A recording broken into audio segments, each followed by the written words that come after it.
Grow My Cleaning Company teaches owners of cleaning companies just like you how to grow your company, make more money, and finally take charge of your financial future and your life.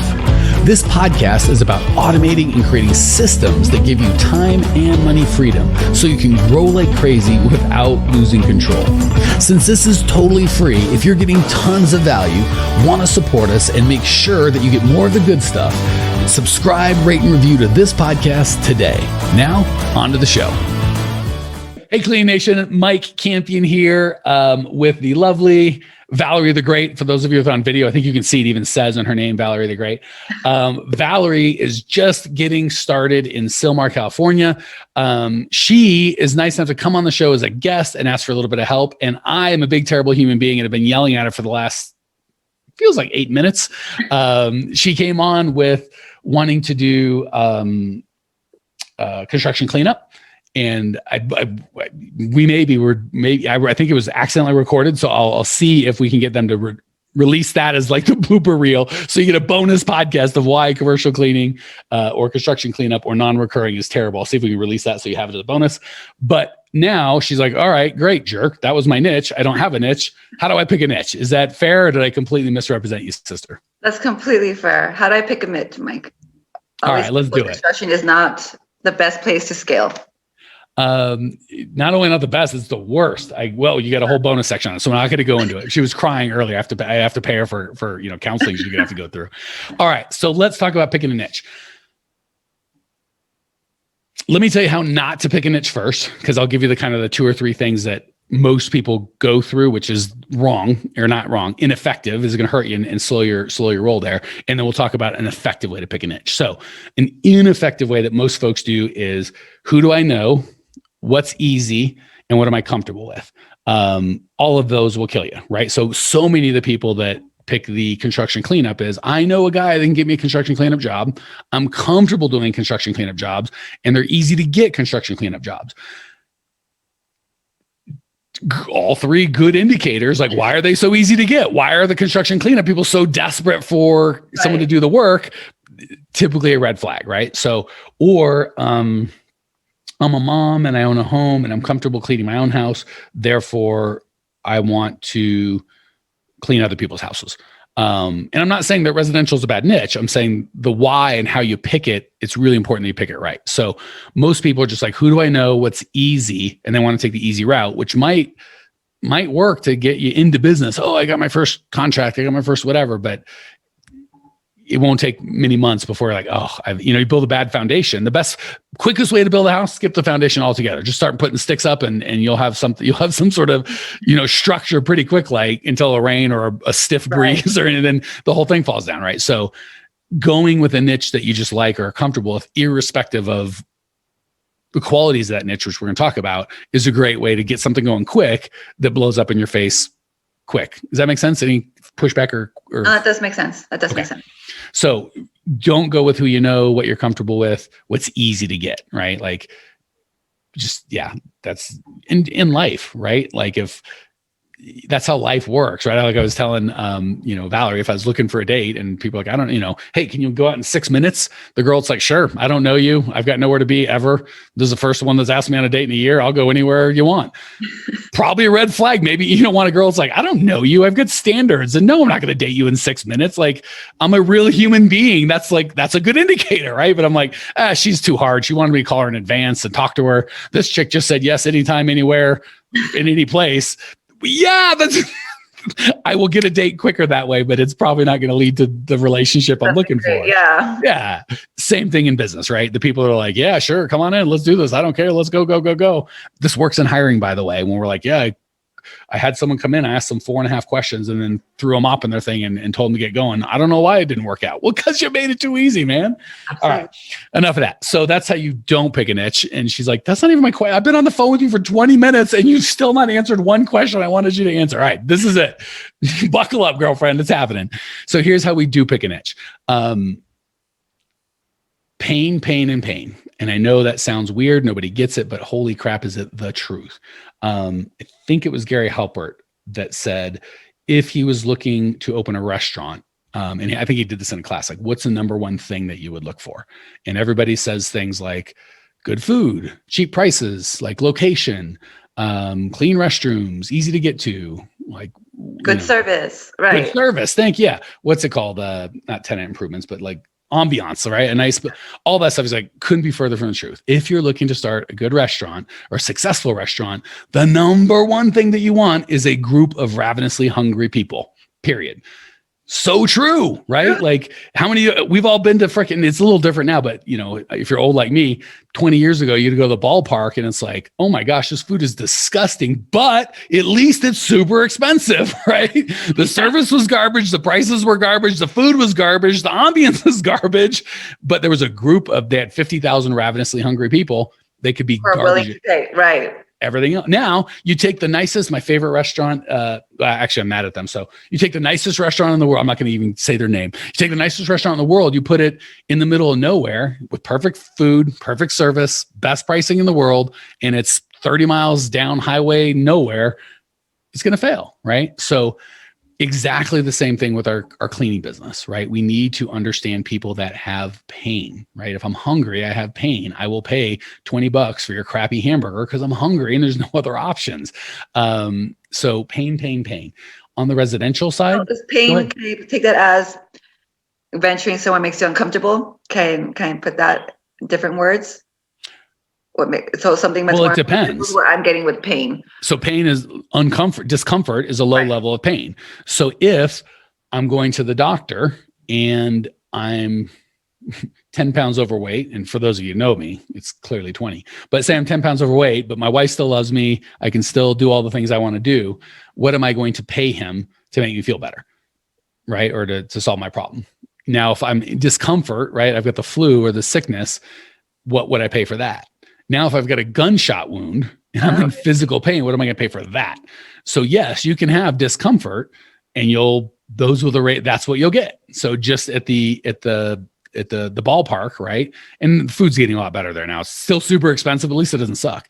Because they figured out there's multiple ballpark places. So if one got good, then everyone would go there and they all had to compete, which is great. If I'm not that hungry and the food sucks, I might go, I'll just eat at home, right? But I would not say discomfort. We want pain. And we can't always get pain, right? It's easy to sell gunshot wound. I have pain meds and the ability to remove the gun, that shrapnel from your belly. Pretty easy. So how many times do you think they ask what the cost is? 0. It's get it out. Give me pain. Right. Yeah, that's all they care about, right? So obviously, God forbid, we're in a business where we have clients with that much pain, right? But the higher on the pain spectrum they have, the more we can serve them at a better price, right? Like again, if I have 10 pounds overweight and I'm a little unhappy with that, I'm going to be very interested in the cost, not just the cost I have to pay in money, but are you going to make me stop eating sugar? Am I going to have to work out a bunch? You know, like all the costs, right? Cost isn't just money. Now, if I'm sick, I've got the flu, my cost sensitivity might be a little lower, but I'm still interested. And if I have a gunshot wound, I'll pay anything. Whatever, if I'm going to die, whatever the guy had, whatever I have and whatever I can borrow, I will pay.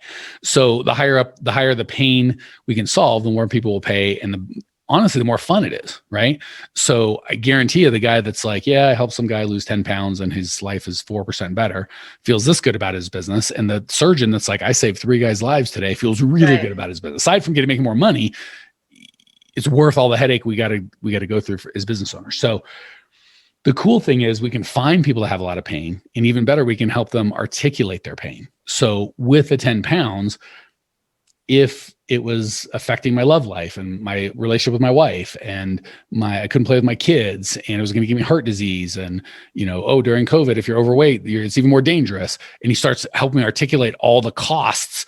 My pain is going up. Right. And again, he's not giving me more pain. He's helping me clearly see the pain that I have. So if he's like, hey, I can help you lose 10 pounds, my budget for that is going to be small. If he's going to say, I can enrich your love life with your wife and your relationship with your son, I'm probably going to pay a lot more for that. Right? So when we go to help people, we think they have dirty things and we're going to clean it. Well, guess what? We all know how to clean crap. Right? So whether it's a commercial building or our home, dirty home, clean home, I could do that. So the pain is low, right? But on the commercial side, if it's how happy are your employees? how long are your customers staying? How much more do they buy and spend if they stay longer? Like in a car dealership, the longer they stay, guy owned a car dealership, the more they spend. So do you see how not only do we have to make sure we have pain, but we're attaching our solution to the highest, most pressing pain that they have. Got it. Cool. So that's the big one, guys. Everyone wants to start with money, who they know, how many of them there are, or here's the worst one. They don't want to niche at all. They're just like, if, just selling to women would be good. If I sold to women and men, I could double my prospective market. And it's like, Sylmar, California, I don't know how many hundreds of thousands of people are within a 5 or 10 or 20 square mile radius of you. So many of us are like, there's 10,000 people in our niche and they're like, I'm cutting off too many people. I need to expand my niche. I'm like, how many customers do you have? Like 12. Okay. So there's 12 out of 50,000. And you're like, the problem is my niche is too small. That's never your problem. It's you don't know how to market. So put it that way, it makes sense. Yes. It does. Thank you. So pain.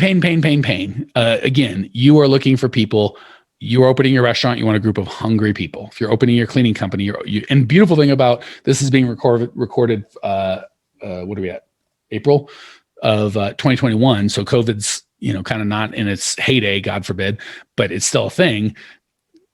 I can help you sleep at night knowing that you've protected your employees, yourself, your families of your employees, your own family, and the people that come into your building from getting sick. Even if someone gets sick, if he can go to sleep going, I did everything I knew how to do. I hired the right person. They went through the right procedures. They did everything that could possibly be done.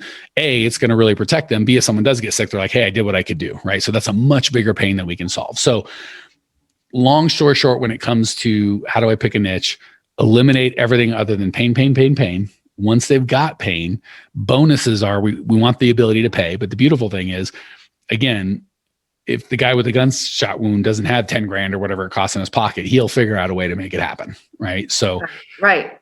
Because the commercial, right. Yeah. With commercial, they all have ability to pay. With residential, I'm probably going to look at homeowners, not apartments, not mobile homes. There's nothing wrong with those people. I've been an apartment dweller and I didn't pay for cleaning. I did it myself. Right. So we're not judging them. We're just saying they're not a fit for the services that we offer. Our services are not cheap. We want people that are all in committed, rich or poor. I don't care, but they got to be committed. And by the way, a little bonus, those who pay attention. You work cheap for people. They're going to treat you like garbage. You charge a lot. They treat you great. Questions, comments, thoughts, Valerie? So what would you say for the people who've seen, like, I know you've mentioned before that the construction industry, that niche is probably the worst one. So construction cleanup is anything that's not recurring, correct? Correct. What would you say to the ones, like, for me, instantly, I've seen companies, I'm not going to mention their names, that they're specifically only post-construction cleanup and they seem to be growing in different states. They're doing well. Do you think that they're not just solely focusing on that? That's why they're expanding? Or I'm so glad that you asked that question. And it's a complete left turn, but we'll cover it. So Valerie's question is, I see people, and we can fill in the blank, doing construction cleanup with a crappy website or doing something differently than you coach. Almost every time, not every time. So Valerie, when you looked at their profit and their audited profit and loss statement from their accountant, how much money were they making? I have no idea. There you go. That's exactly the answer I get 1,000% of the time. Okay. So we're assuming a lot of things. There could be a rich family that's like, hey, dummy, here, go fool with this. And I don't care if you make any money or not. There could be a company that's doing it for 40 years and they're making money in spite of their terrible business plan because they've been doing it for 40 years. They could be working 60, 70 hours a week and miserable, even though they're profitable. There's 1,000 things that are going on. Almost always they're not successful or they're successful in spite of the bad decisions they're making. So we're assuming they are, but we don't really know what's going on. We never know. And even if we had their P&L, which we don't, it needs to be audited. And half the people, I guarantee if you ask them about P&L, they don't even have a P&L. Right. So it's not only are they not even making, but they don't even know how much money they're losing. So seem to be growing is like, and again, what does growing mean? Right. You want me to grow a $10 million company that makes no profit? I can do that quick and easy, baby. Not easy peasy. So So I guess the biggest takeaway is don't compare yourself to other companies at all or assume without enough information. Correct. So how much are you making? What's your lifestyle like? How long have you been doing it? Why are you successful? Right? Like the old joke is, you know how to make $1 million in the oil industry? Well, you start with $1 billion. They could have done that. You have no idea what got them where they're at. Right? So drives me nuts when we get the blind leading the blind, right? That's why I'm so passionate about what we do. I've been doing this for years. We've helped thousands of owners of cleaning companies. I know it works and doesn't work. And again, I'm not trying to pat my own back, find somebody that you connect with that you trust has a system and a process that's duplicatable, right?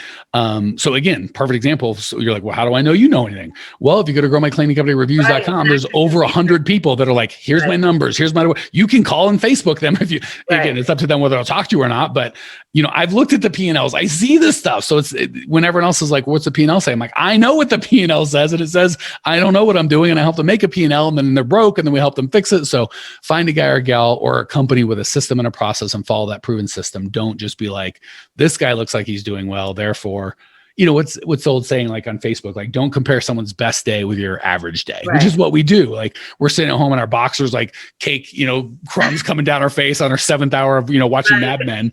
And we're like, my life sucks. And we look at someone else's picture, they're like in Hawaii and everything looks beautiful. And you're like, they're awesome. And but what you don't know is he and his wife just had a huge fight and they're divorcing. Like, and I'm not saying that, I'm not wishing that.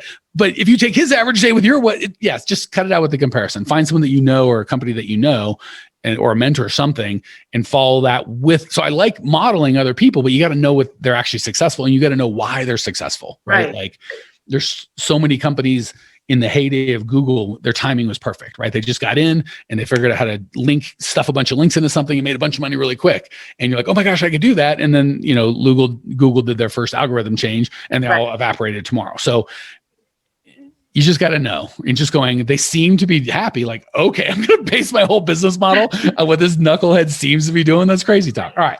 Long story short, if you find a pain that people are really committed to solving and you can solve it as well or better than anybody else, you're good to go. If you violate that core principle of business, you are going to struggle your butt off. Is it possible to succeed long term at that? I don't think so. Is it possible short time? Yeah, but this is a hard game. Why make it harder, right? Like there's no style points for like, I made it way harder than it needs to be. Like, the vast majority of businesses fail. Like take your best shot, and your best shot is finding someone with lots of pain. Again, if you're going to open a restaurant, find hungry people. If you're going to open a cleaning service, find people that value being in a clean environment, a healthy environment. So simple, but it's powerful. I mean, it makes complete sense. Easy to say, hard to do, sister. All right. I'm going to let you, I've been talking this whole freaking time. Valerie, sum us up, baby. What'd you learn? What do you say? Give Cleaning Nation your best, and we'll call it a day. Well, from what I learned is, don't judge based on what you're seeing, basically on pictures or website. Do your research. I believe in a lot of attraction, and I've been looking for mentorship and more knowledge. So I'm happy that we crossed paths, and I will continue to dive into your business and the website to learn more and definitely become a member so I can grow my business, because I do want to grow my business. And that's what I'm taking away from your podcast today. By the way, that sounds super staged. I promise I didn't tell her to say any of that. It sounded very fake. No, I don't even know if I believe you. It sounded fake. But Valerie's a real lady, and she can feel how she feels. Anyway, Cleaning Nation, hopefully that helped. If you do like, hey, I need more information, I need more than just this 20-minute bit, go to growmycleaningcompany.com. There are hundreds of hours of free resources, of masterclass. Everything we do is all there. It's the best. Check it out, growmycleaningcompany.com. See you there. Thanks for tuning in to today's show. If you're fired up, ready to grow, and want to see if you have what it takes to work with us at Grow My Cleaning Company, here's what I want you to do right now. Go to growmycleaningcompany.com/talk. That's growmycleaningcompany.com/talk to book an appointment to speak with me personally.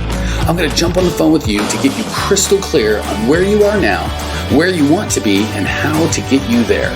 Don't walk around in the dark any longer. If you are serious about growing your cleaning company, it's time to finally get the systems in place that you need to grow. We've helped hundreds of owners of cleaning companies not only grow their business and their personal freedom, but give back to their community as well. If that's what you're looking for, head over to growmycleaningcompany.com/talk and book a time to talk with me personally. I can't wait to get to know you and your business.